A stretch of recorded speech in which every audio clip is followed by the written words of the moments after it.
I'm Patrick Whitfill. I have a PhD in creative writing and poetry from Texas Tech University, and I'm an assistant professor, visiting assistant professor actually, here at Wofford College.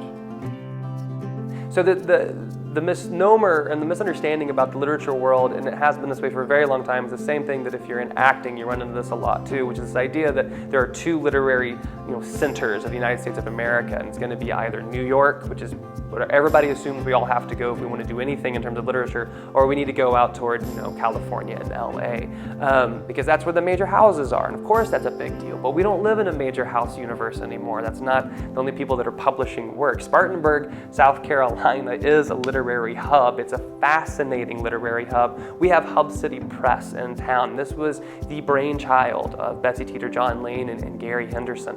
They've published countless books, I think over 70 titles now. They've won all kinds of independent publishing awards, and these aren't just first-time writers from, say, Spartanburg or Greenville, though that we've published them as well. We've also published authors like Ron Rash, who's maybe one of the biggest names in fiction right now. George Singleton lives in town, teaches in the office like right above us right now, and he has been one of the most prolific short story writers over the past 2, maybe 3 decades. C. Michael Curtis's office, the fiction editor for the Atlantic Monthly, is literally right there. I walk into his office and he's got a stack of Atlantic Monthly rejection slips on his desk, and I always get a little nervous just by seeing that.